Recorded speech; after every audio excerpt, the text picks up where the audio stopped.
상담 입문자를 위한 상담 심리 초간단 개념 정리 반디 클래스에 오신 여러분들을 환영합니다. 게슈탈트 상담 이론에 대해서 알아볼 건데요. 상담 이론 들어가기 전에 뭐부터 알아봐야 되는지 이제 아시죠? 인간관을 알아봐야 돼요. 게슈탈트가 뭐냐 궁금증을 가지시는 분이 많을 거라 생각을 합니다. 이거는 뭐 다른 상담 이론처럼 이름만 들어가지고 대충 뭐다라고 감잡기가 상당히 어려워요. 이 게슈탈트라는 단어가 무엇이냐, 전체 또는 형태를 의미하는 독일어입니다. 근데 중요하지 않아요. 우리가 독일어 알 필요가 뭐 있어. 이 게슈탈트를 한국말로 번역해가지고 하는 것도 있기는 한데요, 굳이 그럴 필요 없습니다. 애초에 해석했을 때는 간지가 게슈탈트가 더 유명하기도 하고요. 게슈탈트라는 단어만이 가지고 있는 어떤 특별한 의미가 있습니다. 게슈탈트 상담에서 가지고 있는 기본적인 시선은 이래요. 개인이 전체로 통합되는 독특한 지각의 형태가 있다. 네, 알아요. 무슨 말인지 모르시는 거 저도 몰라요. 이 말 분석해 보겠습니다. 그리고 이 분석을 통해서 게슈탈트가 어떤 인간관을 가지고 있는지도 알 수 있으실 거예요. 개인마다 지각의 형태가 독특하다. 이 말 뜯어볼게요. 개인이 독특한데 전체에 귀속될까요? 아니면은 이 전체가 개인의 영향을 받을까요? 당연히 개인의 영향의 영역이 훨씬 더 크겠죠. 그래서 게슈탈트 상담에서는 이 인간을 전체적이고 자유로운 선택을 하는 잠재력을 가지고 있고, 이 잠재력을 각성할 수 있는 존재로 보고 있습니다. 그런데 인간 자체가 사회의 부분이라고도 할 수 있지만, 인간도 또 따지고 보면은 어떠한 것의 전체이기도 하단 말이에요. 신체 감각, 정서, 사고 등으로 이루어진 게 인간이니까요. 그래서 게슈탈트 상담은 그 하나하나 부분을 밝히려고 노력을 하고 있습니다. 제가 이렇게 기침을 했다고 쳐볼게요. 그럼 저는 지금 감기에 걸린 걸까요? 판단이 쉽지가 않아요. 감기를 이루는 다양한 증상들이 있죠. 콧물도 나고, 목도 아프고, 기침도 나고, 열도 나고 등등. 또한 맥락적인 부분도 분명히 있습니다. 제가 어제 춥게 잤는지, 평소에 밥을 잘 먹고 기초 체력은 충분한지, 아니면 주변에 감기 걸린 사람과 함께 있었는지, 이런 부분들이 유기적인 맥락을 이루었을 때 판단할 수 있는 거겠죠. 아, 얘가 감기에 걸렸구나, 걸리지 않았구나. 그 누구도 기침 한 번 했다고 해서 감기 환자라고 확정 짓지는 않아요. 여기에서 게슈탈트는 바로 감기가 되는 겁니다. 제가 기침을 했을 때 알고 싶은 정보가 과연 이 기침이 어떤 의미일까요? 아니죠. 기침 하나하나가 아니고 결국엔 내가 감기인가? 라는 걸 알고 싶어 하는 거란 말이에요. 자, 이제 어느 정도 아시겠나요? 의미 있는 부분이 유기적으로 맥락을 이루어서 전체에 영향을 준다는 말이에요. 그럼 왜 우리는 게슈탈트를 만들까? 그 이유는 우리의 모든 욕구 그리고 감정들을 유의미한 행동으로 만들어서 실행하고 완결짓기 위해서입니다. 실행하고 완결하고. 그러니 게슈탈트에서는 욕구나 감정이 실행되지 않아서 완결도 되지 않을 때가 문제가 발생하는 현상이라고 봐요. 만약에 지금 할 거가 있는데 밀어놓으면은 다음번에 훨씬 더 힘들어지죠. 밥을 먹고 싶어가지고 부엌에 갔는데 설거지거리가 왕창 있어요. 그릇이 없는 거야. 그러면은 일단 밥을 먹기 전에 설거지부터 해야 그릇도 생기고 그걸로 밥을 담을 수가 있겠죠. 배고픈 배를 쥐어잡고 꼬르륵거리는 소리를 참으면서 그걸 해야 된단 말이에요. 그럼 어떻게 해요? 설거지를 대충 하거나 아니면 막 다른 곳 찾아가지고 엉뚱한 그릇에다가 반찬, 밥을 담아가지고 먹겠죠. 그럼 세제 맛이 듬뿍 담긴 밥을 먹게 되거나 온전치 못한 식사를 하게 될 겁니다. 감정도 마찬가지예요. 해결되지 못한 채로 쌓이고 쌓일수록 지금의 문제를 해결하는 것은 훨씬 더 어려워집니다. 이것을 미해결 과제라고 하는데요. 이게 현재와의 접촉을 막는 거예요. 더 자세한 이야기는 다음 시간에 해보도록 할 거고요. 근데 또 재밌는 얘기가 나왔습니다. 제가 방금 현재라고 했죠. 게슈탈트에서는 현재, 즉 지금, 여기를 매우 강조합니다. 과거는 지나갔어요. 미래는 아직 오지 않았어요. 우리가 살고 있는 거는 끊임없는 현재의 연속입니다. 그러니 이 끊임없는 현재를 음미하는 것, 이해하고 경험하는 것이 here and now, 삶을 사는 것이고, 이게 바로 건강하다고 이야기를 하고 있어요. 자, 마지막 제가 아까부터 욕구가 올라왔다, 욕구를 해결한다 이런 이야기를 했는데 게슈탈트에선 이 욕구를 어떻게 설명을 하느냐, 전경과 배경이라는 개념을 통해서 설명을 합니다. 여러분, 만약에 제가 이렇게 설명하고 있는데 갑자기 이쪽에 야한 동영상이 나온다고 생각을 해보세요. 제 얼굴이 보일까요? 그렇지 않을걸요. 여러분의 눈과 귀는 제가 아닌 이 화면에 집중이 될 겁니다. 그리고 화면이 사라지면 다시 저에게 집중하게 되겠죠. 이거를 전경과 배경으로는 어떻게 설명하냐면, 지금 이렇게 말하고 있을 때는 제가 전경이 되는 거고 나머지는 배경이 되는 거예요. 사람은 저에게 지금 초점을 맞추고 있는 거죠. 하지만 어떤 자극이 생겨가지고 저보다 더욱더 주의를 주는 무언가가 생겼다. 그러면 이때는 제가 배경이 되고 이게 전경이 되는 거예요. 건강한 사람은 이렇게 그 순간순간마다 전경과 배경을 전환할 수 있는 사람입니다. 이 전경과 배경에 대한 설명도 다음 시간 용어 정리할 때 더욱더 자세하게 해보도록 할게요. 게슈탈트는 전체를 의미하는 독일어입니다. 그러나 이 전체를 보려면 이 부분들이 하나하나 어떻게 유기적으로 묶여 있는지를 봐야 한다. 그 부분의 맥락과 환경이 전체를 만들어내기 때문에. 어떠신가요? 이제 게슈탈트의 인간관 조금은 아시겠나요? 다소 철학적입니다. 그래서 어렵게 느낄 수도 있지만요, 게슈탈트는 우리들의 일상생활에 굉장히 밀접해요. 다음 시간에는 이 게슈탈트에서 심리적 증상이 어떻게 일어나고 이것을 어떻게 해결할 수 있는지에 대해 소개해 보도록 하겠습니다. 오늘도 여러분들의 상담 공부가 반짝반짝 빛나길 바라며 다음 시간에 만나도록 하겠습니다. 안녕.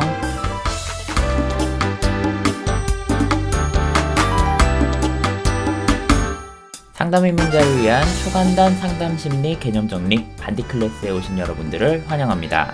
게슈탈트 상담하고 있죠. 이번 시간엔 게슈탈트 상담에서 심리적 증상이 형성되고 해결 과정은 어떻게 되는지 알아보도록 할 건데요.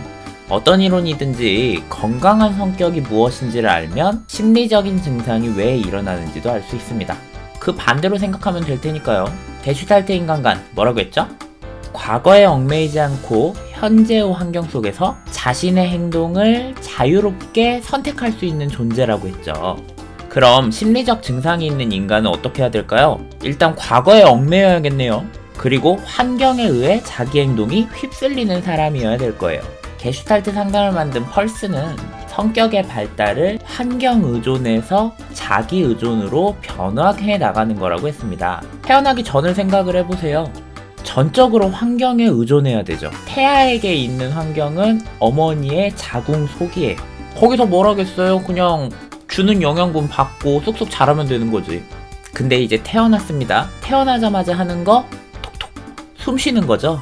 그리고 혼자 기고 일어나고 걷고 이러면서 점점 환경에 의존하는 것을 줄여나가요. 이걸 누구도 이상하게 생각하지 않아요. 매우 정상적이니까 그렇죠. 신체적인 건 이러는데 우리 과연 심리에 대해서는 그러고 있는가 생각을 해봅시다. 그렇지 않은 경우가 많습니다. 환경의 영향을 굉장히 많이 받고 있잖아요. 게슈탈트에선 환경을 휩쓸리지 않고 자아에 의해 행동해야 한다고 이야기합니다. 물론 심리적인 거에서 이 환경을 완전 무시할 수는 없을 거예요. 오히려 환경을 완전히 무시하는 사람은 또 다른 종류의 문제가 있다고도 볼 수 있으니까. 그러니 필요한 거는 환경과 자신의 상호작용입니다. 환경은 남의 거, 나는 내 거. 그러면 내가 훨씬 더 에너지가 있어야 환경이 바뀌고 나에게 영향을 줄 때 동등하게 상호작용을 할 수 있겠죠. 그런데 이렇게 상호작용도 하지 못하고 자신의 조절도 하지 못하는 것, 이걸 게슈탈트에서 신경증이라고 이야기를 하는 거예요. 게슈탈트에서는 융통성을 상당히 중요하게 생각합니다. 그래서 관습, 습관 이런 걸 좋게 보질 않아요. 펄스도 알았던 거지. 몇십 년 후에 대한민국에서 꼰대가 엄청나게 욕을 항상 익숙한 것만 하면 개인이 가지고 있는 잠재력이 성장하지 않고요. 환경 또는 타인에게 의존하기만 하면서 살게 됩니다. 그러다 보니 자아를 성장시킬 수 있기 위해서는 관습에 의존하지 말고 때로는 시련도 받고 때로는 좌절도 하면서 끊임없이 자신의 능력을 동원하는 게 건강한 삶이라고 얘기하고 있어요. 이제 왜 과거에 얽매인다 라고 하는지 알겠죠? 즉 게슈탈트 상담의 핵심은 내담자를 지금 여기의 사람으로 만드는 거에 있습니다. 내담자를 지금 여기에 살 수 있도록 하는 건 세 가지를 기억하시면 됩니다. 첫 번째, 자각. 두 번째, 책임지기. 세 번째, 외부 지지에서 자기 지지로 옮겨가기. 첫 번째, 자각이 뭐죠? 나 자신을 깨닫는 거죠. 나의 현재 전경은 어떤 건지, 생각은 무엇 하고 있는지, 감정은 어떤지, 신체적인 감각은 어떤지 등등 현재의 자신을 매우 기민하게 바라보는 것, 알아차리는 것. 이게 돼야만 지금 여기 현재를 다룰 수가 있습니다. 이게 게슈탈트 상담의 첫 단계이자 가장 중요한 개념이라고도 할 수 있어요. 책임은 무엇이냐? 사실 생각해보면 당연합니다. 환경이나 타인한테 휩쓸리지 않고 기대지 않는다고 했죠. 그럼 믿을 건 누구밖에 없어요? 나 자신이겠죠. 자기가 주체적으로 행동을 하기 위해서는 내가 한 일에 충분히 책임을 져야 합니다. 이게 뭔가 부담이 된다기보다는 당연히 내 일이니까 내가 책임지겠다는 주인의식에 가깝다고 보시면 돼요.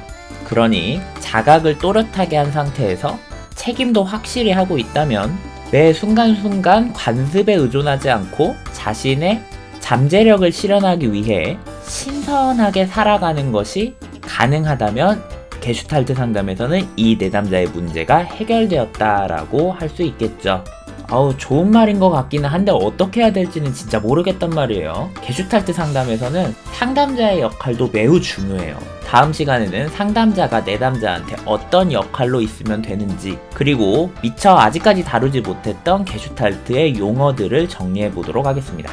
여러분의 상담 공부가 반짝반짝하길 바라며 저는 여기에서 마치도록 할게요. 우린 다음 시간에 보도록 하겠습니다. 안녕.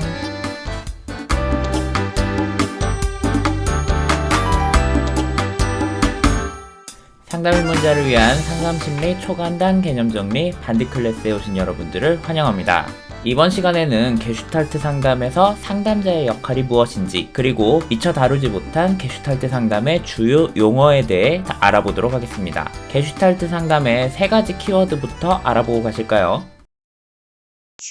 끝은 없는 거야. 지금 순간만 있는 거야. 난 주인공인 거야. 룰은 없는 거야. 내가 만들어가는 거야. 난 할 수 있을 거야. 언제까지나. 보셨죠? 게슈탈트 공부할 때는 이 음악을 켜고 공부하시면 좋을 것 같습니다. 게슈탈트 상담에서 상담자의 역할, 내담자의 부분이 깨어있는 전 존재적인 인간으로 활동할 수 있도록 돕는 겁니다. 게슈탈트 상담에선 느낌 아니까 식의 추상적인 대화, 지나친 말장난, 내담자를 진단하거나 해석하는 것을 피해요. 그런 것들은 내담자가 지금 여기를 살 수 없도록 만든다고 이야기합니다. 펄스의 말 중에 마음을 벗어나 감각으로 돌아오라 라는 말이 있는데요. 순간순간의 감각에 집중하고 체험할 수 있도록 돕는 것입니다. 그래서 내담자의 신체 언어에 주목을 하는데요. 가령 이런 식이에요. 방금 손을 쥐었다가 폈는데 손은 지금 당신에게 무슨 이야기를 하고 있나요? 찌푸려진 눈썹은 당신에게 무슨 이야기를 하고 있나요? 이렇게 평상시에는 그냥 스쳐 지나갈 수 있는 나의 사소한 것들도 다 자각하게 만듦으로써 그 사람을 계속 현재에 깨어있게 만들어줍니다. 이거 상담으로 받아보면 어떨 것 같아요? 이 양반이 미쳤나? 지금 나한테 이런 걸 왜 물어보지? 싶을 수 있어요. 실제로 내담자가 상담자한테 욕하는 그런 비디오도 찾아보시면 있습니다. 상담자가 내담자한테 욕 안 먹으려면 어떻게 해야겠어요? 당연히 관계를 잘 쌓아놔야겠죠. 게슈탈트 상담에서 상담자 그리고 내담자가 만들어가는 상담관계, 상담자도 내담자와 동등한 존재로서 자신의 지금 여기를 내담자에게 공유하는 존재가 되면 됩니다. 상담을 받을 때 상담자 역시도 내담자의 현재에 존재하는 어떤 부분이잖아요. 그런데 내담자한테는 열심히 지금 여기에서 반응하라고 하면서 상담자는 지금 여기에 있지 않고 그냥 기술만 막 써요. 이건 진실되지 못하겠죠. 내담자 역시도 이런 상담자 앞에서는 진실된 삶을 살 수 없다라고 이야기하고 있습니다. 그러니까 어떤 상담도 마찬가지지만 게슈탈트 상담 역시 기법보다는 우선 상담자 자체가 지금 여기를 사는 존재가 되어야 돼요. 그러려면 역시 수련이 많이 필요하겠죠. 매번 느끼는 건데 상담은 진짜 돈 많아야 되는 학문이야. 용어 몇 개 알아보겠습니다. 제가 첫 시간에 미해결 과제라는 거에 대해 이야기를 좀 했었는데요. 건강한 사람은 전경과 배경의 전환이 자유자재다라고 했었어요. 그런데 만약 이 전환이 자유자재로 일어나지 않으면 어떻게 될까요? 이런 거지. 여러분이 등교 또는 출근을 했는데 출근하고 나서 이제 알아버린 거예요. 뭐를 알았냐? 집에 에어컨 켜놓고 나왔다. 자, 그럼 여러분 과연 집중이 될까요? 일 손에 안 잡힙니다. 수업 귀 속에 안 들어와요. 현재에 집중할 수 없는 겁니다. 하지만 지금 여기 현재는 난 집에 없어요. 나에게 현재 주어진 일에 집중해야 된단 말이에요. 그런데 에어컨을 껐나 하는 생각이 가라앉질 않아요. 머리 한 구석을 계속 채우고 있습니다. 이게 그럼 현재에 집중하지 못하게 계속 방해하겠죠. 어떻게 해야 될까요? 부모님이든 친구한테 전화해야죠. 야, 집 가서 나 에어컨 끄고 나왔는지 좀 봐봐. 너 에어컨 꺼져 있던데? 근데 너 가스불 안 끄고 나왔나봐. 네 집 불타고 있어. 여기서 에어컨이 미해결 과제가 되는 거예요. 에어컨 꺼져 있다 라는 소리를 들어야 전경이 가라앉고 내 현재 일이라는 게 전경으로서 전환될 수 있는 거겠죠. 뭐 얘는 이렇게 들었지만 실제 상담에서는 미해결된 과거의 감정들이 표현되지 못해서 현재까지 남아있는 경우가 많습니다. 화났는데 제대로 표현하지 못했다, 슬픈데 수치스러운데 그거를 제대로 표현하지 못했다 하면 그것이 현재 나의 모든 삶에 묻어나오는 거예요. 현재를 현재 그대로만 살 수 없게 되겠죠. 그 다음 알아볼 용어는 회피입니다. 게슈탈트 상담에서의 회피는 나의 미해결 과제를 직면할 때 나타나는데요. 직면 또는 이 미해결 과제에 얽혀있는 부정적인 감정을 만나는 순간에 내담자가 그것을 경험하지 않으려 회피하려고 하는 경우들이 있어요. 그렇잖아요. 여러분 헬스장 떠올려 보세요. 더 건강해지고 몸이 좋아지려고 운동을 하는 거란 말입니다. 그런데 PT를 받을 때 어때요? 힘들죠? 죽을 만큼 아파요. 그러면 헬스장 안 가고 싶고 꾀병 부리고 싶고 왠지 몸 안 좋아져도 건강 지금 챙기지 않아도 될 것 같은 악마의 유혹들이 생겨요. 마음도 마찬가지인 거예요. 회피하는 거죠. 네, 이렇게 게슈탈트 상담자의 역할 그리고 용어 정리까지 해봤습니다. 제가 아직 굉장히 중요한데 설명하지 않은 용어들이 있어요. 접촉 그리고 알아차림이 그건데요. 이 용어에 대한 설명은 다음 시간 상담 기법에 대해 얘기할 때 자세히 해보도록 하겠습니다. 그리고 다음 시간에 게슈탈트 상담의 전체적인 상담이 어떻게 흘러가는지도 설명해 드리도록 할게요. 여러분의 상담 공부가 반짝반짝하길 바라며 저는 다음 시간에 뵙도록 하겠습니다. 모두 안녕.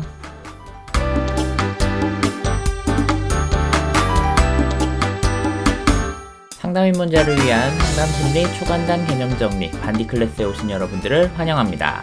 오늘은 게슈탈트 상담이 어떻게 진행되는지를 설명드리겠습니다. 갈 길이 멀어요. 복습은 안 할 거니까 혹시 전에 영상 안 보신 분들은 전에 영상부터 보고 오시길 바랍니다. 다른 상담 이론들은 상담 과정에도 어떤 발달들이 있었단 말이죠. 정신분석만 봐도 관계 형성한 다음에는 대화하다가 전이하고 전이를 좌절시키고 뭐 이런 단계들이 있잖아요. 그런데 게슈탈트 상담은 달라요. 게슈탈트 상담은 지금 여기를 상담에서 역시 지키기 때문에 저번에는 여기까지 했으니까 이번 회기에는 여기부터 해야지 이게 없어요. 그냥 그 상담 회기에 떠오르는 지금 여기에 대해서 이야기를 나눕니다. 그러니까 게슈탈트 상담 과정 같은 경우는 1회기를 전체의 과정으로 보시는 게 좋아요. 매 회기가 부분이면서 전체인 거죠. 게슈탈트 상담에서 상담자와 내담자는 그 회기 때의 관심사, 문제, 감정 이런 것들을 매 순간 지금 여기에 입각해서 자각하는 연습을 반복합니다. 이 자각 연습만 반복한다고 보셔도 돼요. 그 스포츠 만화 클리셰 있죠. 우유 배달만 매일 했을 뿐인데 무도대회에서 1등을 했다.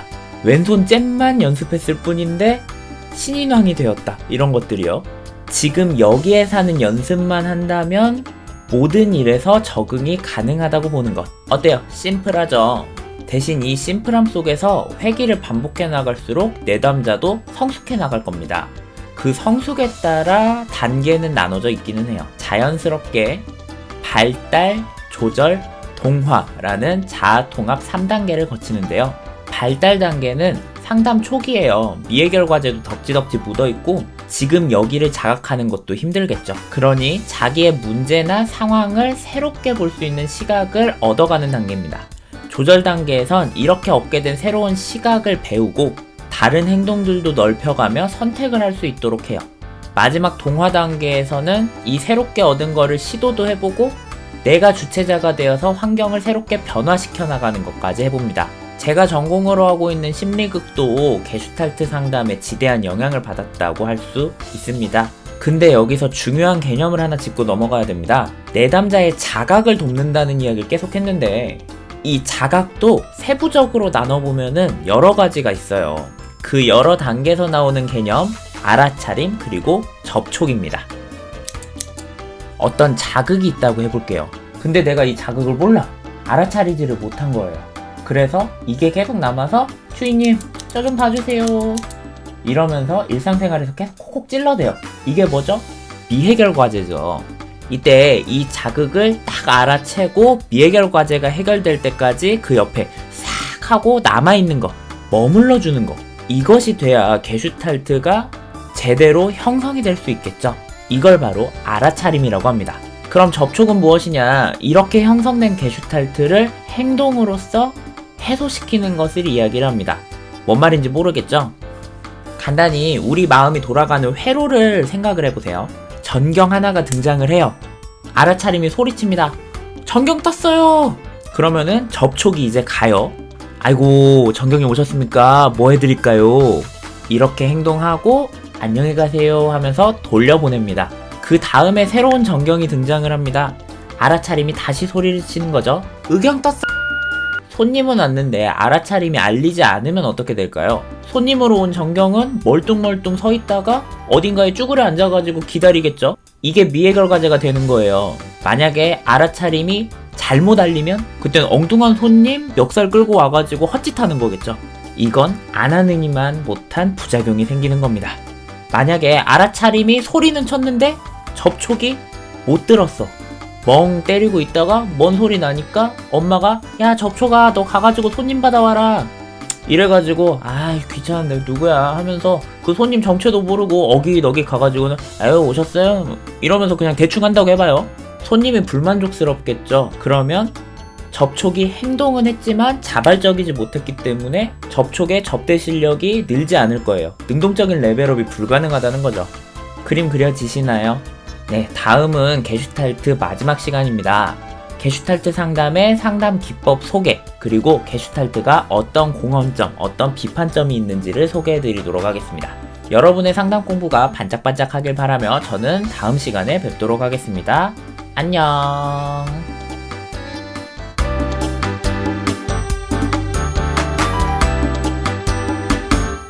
상담 입문자를 위한 상담심리 초간단 개념 정리 반디 클래스에 오신 여러분들을 환영합니다.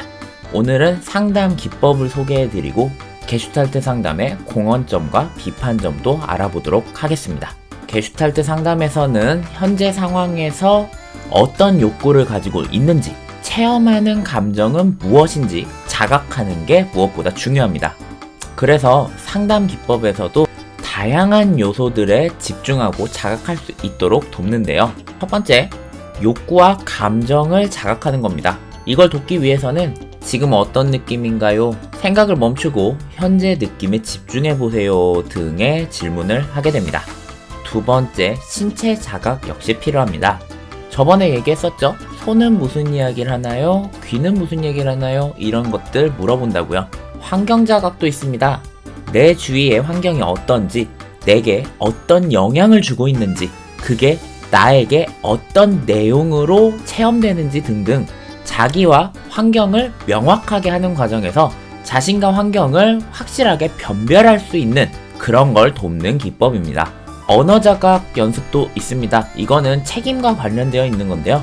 여러분들 그런 거 많이 하시죠?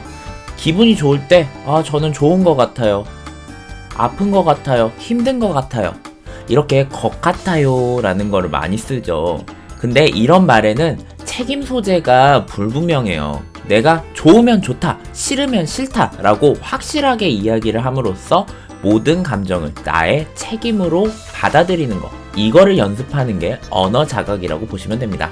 게슈탈트 상담은 기법이 굉장히 많습니다. 이거 말고도 꿈의 각 부분을 연기하도록 하는 꿈 작업, 자기 인격을 부분 나눠서 그 부분끼리 대화를 나눌 수 있도록 하는 자기 부분들 간의 대화 등의 기법도 있고요. 게슈탈트에서 가장 많이 사용하는 기법은 비느자 기법입니다. 지금 여기서 떠올린 인물이 정말 맞은편 빈 의자에 앉아있다고 상상하고 그 사람과 대화를 하는 방법이에요.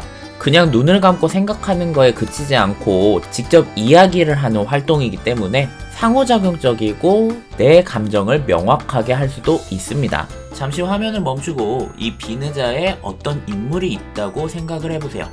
그리고 하고 싶은 말을 해보세요. 처음에는 비어있던 의자에 나의 어떤 감정이 앉아있었음을 알 수 있을 겁니다. 어떤가요? 게슈탈트 상담은 지금까지 들었던 상담 이론하고는 결이 좀 다릅니다. 대부분의 상담이 문제에 대해 이야기를 해요. 그리고 그 문제를 인지적으로 이해하는 것을 강조합니다. 하지만 게슈탈트 상담은 지금 여기 이 실존적인 의미를 강조하면서 문제나 갈등에 대한 이야기는 최소화한다는 공헌점이 있습니다. 또 심리적인 문제를 해결하는 기법이라기보다는 내담자가 심리적으로 성숙하고 성장하도록 도와주는 기법이라고 보시면 돼요. 그렇기 때문에 게슈탈트 상담 이론은 비교적 나온 지 얼마 되지 않았지만 대중적인 상담의 주류를 이루고 있는 대표 상담 이론이 될 수 있었던 거겠죠. 하지만 게슈탈트 상담 이론은 비판점도 있는데요. 우선 상담 이론이 정교화되지 않았습니다. 그래서 게슈탈트 상담 이론은 다른 상담 이론과 접목해서 사용을 하는 경우들이 많아요. 또 펄스가 개인의 경험의 측면을 생각하는 것을 금지해라 라고 할 정도로 문제의 인지적인 측면을 무시하는 경향이 있습니다. 그런 거예요. 감정, 인지, 행동이 있을 때 감정하고 행동 스텝만 막 쌓아놔서 얘가 힘은 센데 마법을 하나도 못 써. 근데 얘 직업이 법사야. 문제가 있겠죠. 무엇보다 치명적인 비판점은 게슈탈트 상담을 차용하고 있는 사람도 창의적으로 이것을 해석하고 사용을 하는 게 아니라 그냥 펄스가 했었던 게슈탈트 상담 이론을 복사 붙여넣기 한다는 거예요. 이건 펄스가 보기에도 좋지 않은 현상입니다. 펄스는 자기만의 창의성을 펼쳐보이라고 한 인물이지 나 창의적이었으니까 너네들 다 나 따라해 라고 했던 사람이 아니기 때문이에요. 네, 어떤가요? 여러분들한테 게슈탈트 상담 이론 매력적인가요? 네, 이렇게 게슈탈트 상담 이론에 대한 설명이 모두 끝났습니다. 다음 시간부터는 새로운 상담 이론을 배워볼 건데요. 바쁜 시기, 현대인에게 매우 적절한 자기개발과 당면한 문제 해결에 더할 나위 없는 현실치료 상담에 대해 이야기해 보도록 하겠습니다. 여러분의 상담 공부가 반짝반짝하길 바라며 저는 다음 시간에 뵙도록 하죠. 모두 안녕. 처음 듣는 사람에게 이게 게슈탈트라는 건지 개소리 탈트라는 건지 모를 정도로 어렵게 느껴지는 게슈탈트 상담. 이 원망스러운 이론을 만든 프리츠 펄스의 생애를 보며 게슈탈트에 대해 조금 더 쉽게 이해해보도록 하자. 1893년 베를린의 중산층 유태인 가정에서 둘째로 태어난 펄스는 누나와 여동생이 있다. 어린 시절 대체로 행복했으나 아버지와는 자주 충돌했다. 사춘기에 접어들면서 반항심이 심해졌고 낙제 2번에 퇴학까지 당했다고 하니 충돌할만 했는데 학교와 공부를 싫어하고 시와 철학, 연극을 좋아했다고 한다. 근데 대학은 의학 전공이다. 뭐요 이 될 놈들은. 1920년에 정신과 전문의 자격과 의학 박사학위를 받았다. 정신분석에 흥미가 있었다. 프로이트를 만나기도 했지만 그의 권위주의적인 태도에 실망하여 별다른 호감을 느끼지 못했다고 한다. 1950년에 게슈탈트 치료라는 용어를 처음으로 만들었다. 1960년대에 접어들면서 정신분석의 인기가 조금씩 사그라들었다. 그리고 실존주의 개념이 심리상담 분야에 들어오기 시작했는데 이 분위기 속에 게슈탈트 상담 역시 많은 관심을 받게 되었고 인본주의 심리학의 한 흐름으로 인정받게 되었다. 매우 활달하고 자유로운 영혼이었다. 의외의 행동으로 사람들을 당황하게 만들거나 자극적인 쇼맨십으로 사람을 압도했다고 한다. 그래서인지 펄스의 성격에 대한 주변 사람들의 평가는 극단적으로 다양하다. 펄스의 부인인 로라 펄스 또한 게슈탈트 이론의 창시자라고 해도 무방하다. 프리츠 펄스는 탁월한 능력의 소유자였지만 조직적이거나 끈기가 많은 사람이 아니었다. 이때 로라가 그 약점을 보완해주며 계속 지지해주었다. 만약 로라가 없었다면 어쩌면 교과서에 게슈탈트 이론이 실리는 일도 없었을지 모른다. 다행이다. 아닌가? 불행인가?